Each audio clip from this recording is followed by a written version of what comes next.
I am not perfect. I make mistakes. I misunderstand things. Sometimes I word things poorly. So, to start off this part 3 of the Hypocrisy series, let's talk about a mistake I made in the very first Hypocrisy video. That being the description I had for Naruto's original ideals. So at the very beginning, I said this mostly just comes down to me not wording things very clearly. I talked about like the difference between a goal and a purpose, and I even include the quote which shows Naruto wants to become Hokage to prove people wrong. He wants to be recognized. That's why he wants to be the number one ninja. So that's obviously a goal. That's obviously a purpose. Naruto knows why he wants to become Hokage, but what I should have said when making that video, maybe I meant to convey this, or maybe I only thought of it retroactively, but the whole conflict with Haku and how it is sort of defining Naruto's worldview is that initially his desires were overly simplistic, as I said, but they were overly simplistic in that they were more self-centered. When Haku asks him, he doesn't know, like he never really thought of ever living for someone else or, trying to achieve this goal to protect someone else. That's why Haku leaves such an impression on him, is because Haku, his main desire is to protect Zabuza, and that's what makes him stronger. So from that, Naruto, not only does he still maintain this goal of wanting to be recognized by everybody, not to say that that selfish part of his goal is a bad thing, but he's able to make his goal more multifaceted by learning from Haku and developing this desire to want to protect his comrades. This obviously becomes important in a huge way with regards to Sasuke, because that's one of Naruto's big driving motivations in the second half of the story, is to bring Sasuke back, to achieve compromise, to finally understand Sasuke. And that's what this opening arc of the story was meant to set up. It's why Haku and Zabuza were so influential on developing Naruto's worldview. So it's not that like he didn't understand at all why he wanted to be Hokage. That was my mistake, just came down to poor wording. My apologies for that.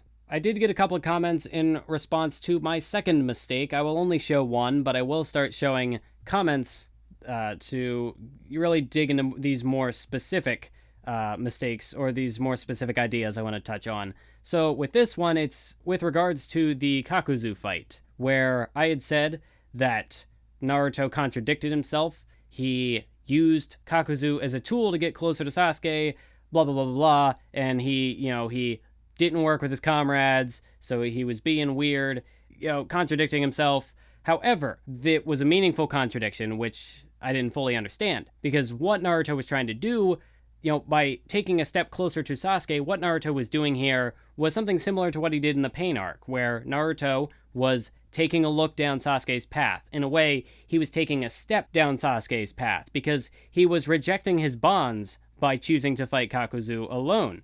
And what happened when he did that? Well, he defeated Kakuzu with the Rasen Shuriken. However, it was shown to be a self-destructive method because his arm got all messed up. So he was not rewarded for rejecting his bonds. And this was very clearly another example of just showing that Sasuke's path was not the correct one. Naruto should not go down this path because this was sort of the backlash that he would face. It didn't have as much of a meaningful impact on his character as the ultimate battle with Pain did, where he finally did achieve compromise with Pain, and he finally was able to achieve empathy with Sasuke in that he finally felt Sasuke's immense desire for vengeance. I don't know, there was something of a disconnect in the Kakuzu scenario where he did this thing and sort of looked down Sasuke's path, but he didn't have the full complete understanding of it that he did in the Pain arc. So that's why this moment was a little less significant than what happens later. It was a step toward compromise, but not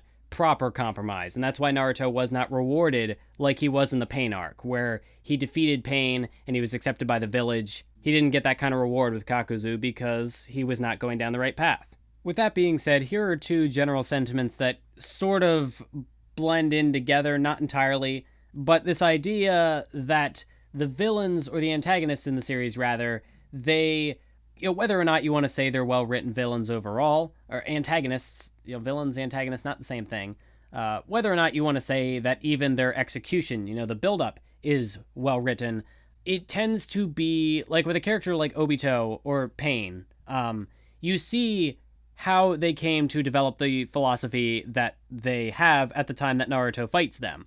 And it's generally over the course of, like with Obito, it's pretty much like his entire life up until the Ninja War. However, a complaint against Naruto is that these characters who have this slower buildup, who seem to more realistically come to these conclusions about the world, it seems far less realistic that they would have a sudden moment of clarity, as this one commenter puts it, and suddenly they're just seemingly different people. Like, all of a sudden, it's not very realistic that they would spend so much time developing these ideologies and then suddenly just at the snap of a finger, they realize, oh, everything I've done up till this point was wrong. Everything I did was a lie.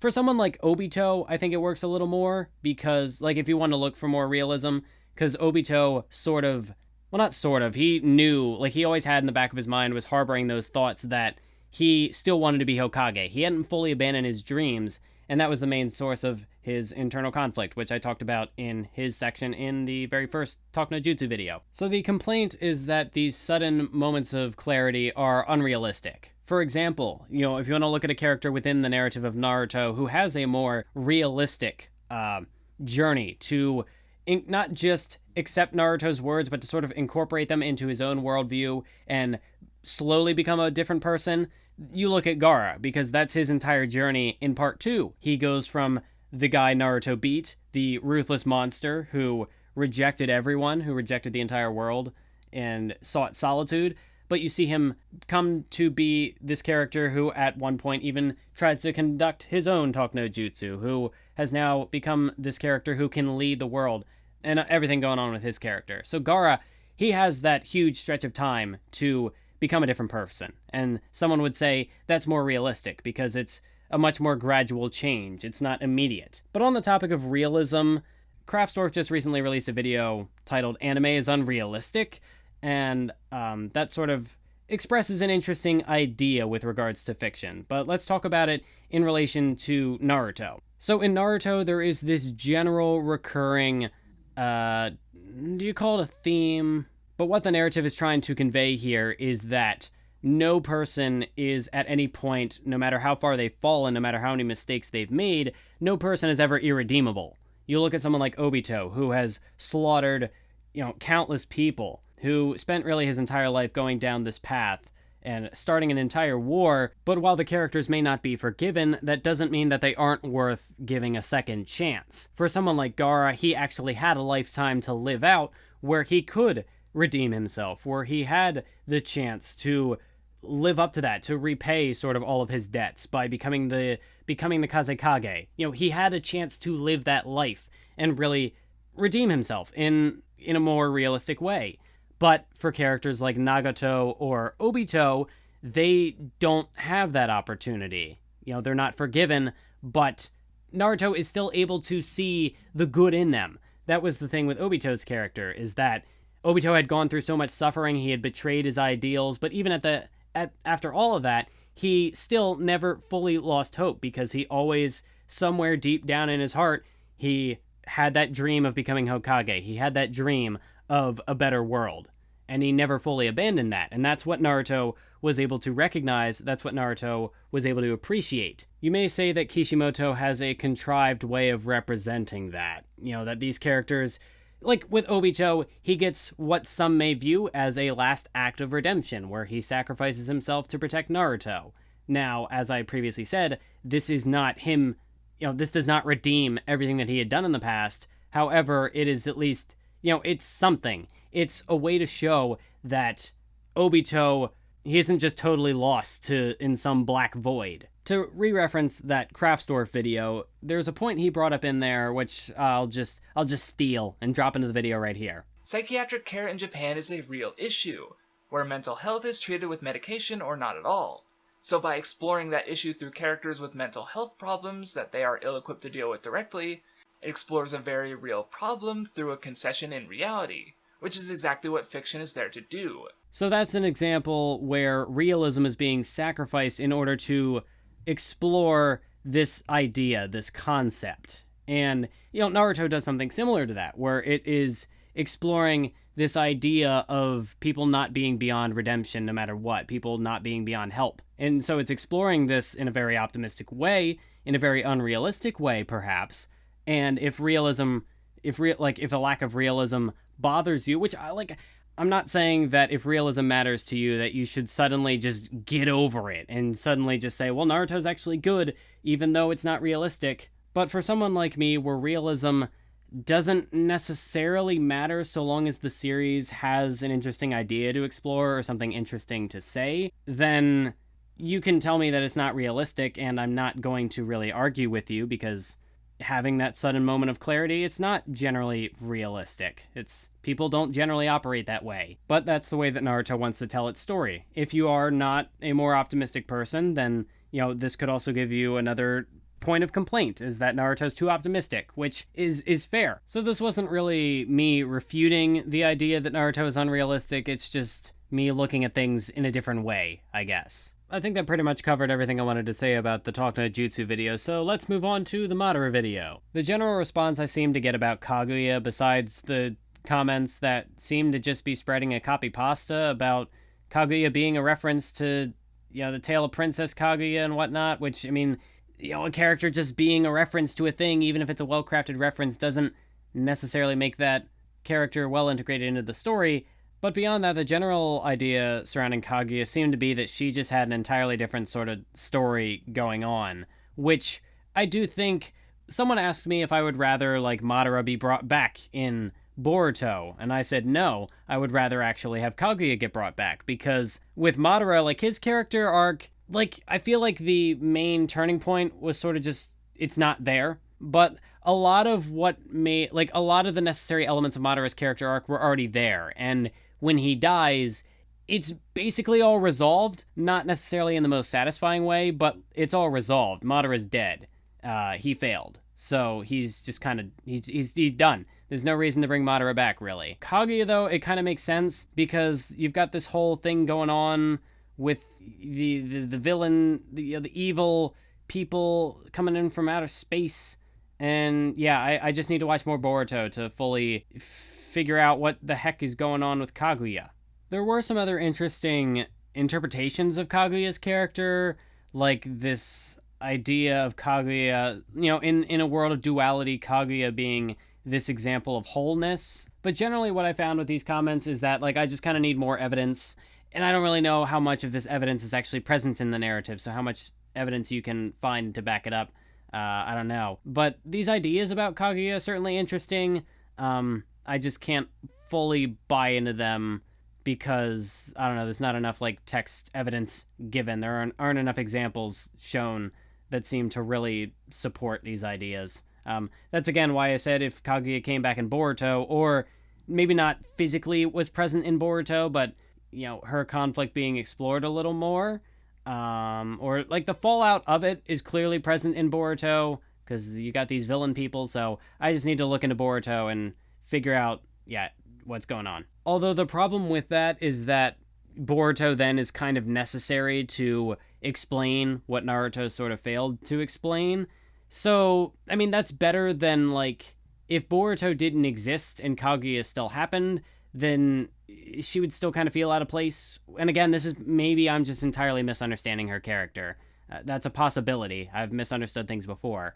But if Boruto has to explain what happened with Kaguya and Naruto, then it's less of a sequel and more of just required reading, basically. Because if Naruto didn't fully explain what's going on with Kaguya, and you don't really get that explanation until Boruto, then Kaguya shouldn't really be present in Naruto. She should have just been saved. So, I don't know. I don't need to dwell on this topic too much longer. It's already a topic that's probably been done to death. Instead, let's talk about Madara. I even talked about it a little bit more in my Destiny video. Madara presents a very interesting conflict. He's a really good sort of way to tie back the whole Indra Ashura lineage. Because what was interesting in this one comment was that Naruto and Sasuke basically represented one path, whereas Madara represented a different path of incorporating the Indra Ashura lineage. However, neither was necessarily the correct or incorrect path. With Madara, him starting the Ninja War was basically, if he won the war, then he perfected Indra's ideal path of loneliness. Whereas if Naruto and Sasuke won by defeating Madara and winning the war, then they would have perfected the path of Ashura, the ideal of togetherness, of unity. So, I don't know, there's just a lot. Madara's just an interesting character. And overall, the general sentiment I think Kishimoto was trying to convey with his character is that he wasn't entirely wrong. He had contradicted himself in certain ways, but at the same time, his philosophy incorporated that duality, so he couldn't be talk no jutsu'd. So he wasn't like everyone who had came before, where there was sort of the case that they were wrong, quote unquote, in some way. Madara was different. I think that was trying to be carried across in the narrative itself, but yeah, his character just kind of ended. But to tie Madara to Boruto in a way, there was this interesting thread started by Gabriel Reed, which presented this idea that everything that Madara predicted to happen in the narrative happened. The whole thing with the Senju leading Konoha. So you have these characters who by blood or by apprenticeship are inheriting the, sort of the Senju will, and the Uchiha are still sort of getting shafted. They're still getting pushed to the side. But there are a couple of interesting things to this. One of them being that most of these events were really constructed by Madara, so he sort of made this self-fulfilling prophecy, which is better explained in one of the replies to that comment. But when you consider Boruto, because right now we're at the point where Naruto Uzumaki is the Hokage, someone who inherited that Will of Fire, and he's still the part of the Senju lineage, the Ashura lineage, because he was the reincarnation of Ashura. But Boruto, the son of the Hokage, does not want to be Hokage. Sarada does. Sarada Uchiha wants to be Hokage. So what this means is that if she becomes Hokage, which by all means she should, because that's how narrative things... Like, Naruto wanted to be Hokage at the start of the series, and he became Hokage at the end of the series. So I have no reason to believe that Sarada would not become the Hokage by the end of Boruto, because that's just how good narratives work. But with Sarada, she would be an Uchiha inheriting the Senju lineage, because she's becoming the Hokage. So you're putting an end to this prophecy, or not prophecy, but this thing that Madara had created, this thing that Madara had predicted. You're putting an end to that, and you have the merging of not just the Uchiha and Senju lineages, but the Indra and Ashura lineages, because you have an Uchiha inheriting the Will of Fire, so they're both present in one person, and it proves Madara wrong, and it ends the cycle, the whole reincarnation thing. It's done. It ends with Sarada. So yeah, I think that's really cool. I'd have to look more into Boruto. I'd have to actually watch the series, because I've only watched a couple of episodes and seen the film. And obviously Boruto's nowhere near done yet. So what exactly it's going to explore, how it's going to explore that, I can't really say for sure. I can't predict the future, but it's going to be interesting, I think. I think Boruto, I think it has potential. I think it's definitely a mixed bag, because the way, I don't know, you've got the manga going on and also the anime, and there was integrating side stories into and then there's it's a weirdly constructed franchise thing.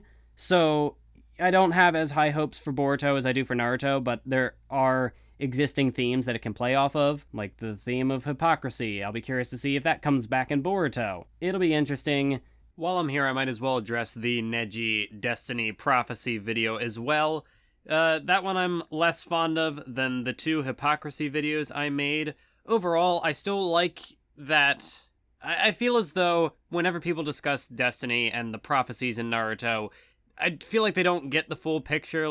They're quick to point out specific details, like the arguments I countered in the video. But even then, the way I went about countering those arguments wasn't perfect. I think my mistake was the intent that I had with that video. I was trying to get across the argument that Neji was wrong, when really just the Destiny subject in Naruto, it's not that black and white. It's not about whether one person is right or one person is wrong. I got a good comment. The one that really stood out to me was a comment I got over on the Naruto Reddit where my video got posted by somebody. So thanks for posting that there, whoever you were. But this comment says that Neji was right and goes on to describe why, but also Naruto was right and goes on to describe why. And what really got me was the little line at the bottom talking about the paradoxical duality of man and fate, which ties in perfectly with Madara's character arc. It ties into, like, the ideas were already present there with Hypocrisy, so it would make sense that this duality would also apply to how Naruto uses destiny and fate and prophecies. So, yeah, I like this comment. It pretty much shows how I was flawed trying to say that Neji was wrong, because he wasn't entirely wrong, but Naruto also wasn't entirely wrong. So, there you go. I have a bad habit of writing off some of my videos entirely just because they have a couple of flaws in them. And the Neji video definitely, I think, is not as good as the 2 Hypocrisy videos, but I still think it's an interesting thought piece to bring into the realm of discussion surrounding the topic of destiny and prophecy, even if it's not entirely accurate or, you know, the most well-constructed argument I've made. And another thing I just kind of want to say in general is that reread some of these stories like this. Like, if you have at all an interest in Naruto, which I imagine you do if you watched this video and all the other ones preceding it, go back and reread it. Like, just reread any story. Even if you don't care about Naruto, go back and reread, I don't know, Hunter x Hunter or Black Clover, I don't know, anything that you might like. Go back and reread it, because there are... See, I think part of the issue that I have had with these videos that I've made is that a lot of people haven't touched this material in, I don't know how long. They might have only ever read it while it was being published weekly, or watched it while it was being released weekly, and never really went back and revisited it. Obviously, if you only watch something once, a lot is going to fly over your head. Especially if you watch or read something on, once a week, then you're going to retain less information or you're not going to make as many connections because you're only getting one episode or one chapter per week. So I think it's just a general practice to, if you're at all interested in anything, in certain ideas that are being explored, to go back and revisit the material. Like right now, I am putting some material together for a video on Bleach, and just in revisiting the first couple of arcs, I'm noticing some narrative themes being sort of crafted through characters and whatnot, just noticing details, foreshadowing that I didn't notice before. And it'll help you better grasp the themes, better grasp the ideas that are being presented and what exactly they mean, what the author is trying to sort of convey through the story, or just what themes or ideas you can pick up on based on your own interpretation of the story. I wouldn't tell you to rewatch everything, because there are certainly stories out there that I wasn't particularly interested in on the first watch, and I'm not going to go out of my way to... That's a problem I had with some of my older content, is I would go out of my way to make videos about things that I wasn't super passionate about, things that I just didn't really understand fully. My podcast about Be the Beginning, that might actually be a better example of a series that it could just be that I just didn't get it. A lot of it might have just went over my head, because there was even, as I was putting that podcast together, I went back to grab some images from it to get across my issue with one particular scene in the film. Not film, the anime. But going back and revisiting that scene, even just to grab those screenshots, I was able to pick up a little detail that I missed the first time through, just because so much was happening. So I want to try to do less videos about, less about shows that I disliked, because I think it might just come down to something not clicking with me not fully grasping something. And I want to try to talk more about things that I liked, because that'll give me more motivation to go back and revisit the story and get a better understanding of the story, and then I'll be able to have a more informed opinion about the thing I'm talking about, and be more confident in them. That's the word. And that's the end of Hope and Hypocrisy in Naruto. At least I think it is. I don't foresee myself making another video in the future. I've got more Naruto videos to make, but I don't think I'll be making any more about the theme of hypocrisy, so that does it. I hope you enjoyed, even if you disagreed with all the Naruto videos I made. Maybe I at least got you to think about Naruto in a way that you hadn't done in quite some time. Maybe got you to potentially appreciate something within the series, even if my overall theses did not fully agree with your ideas. I'll be back next time with the Passing of the Torch video, and after that, I think I might finally be done with Naruto, or at least for the most part, for a while. So, stay tuned for the rest of my videos, and I'll catch you next time.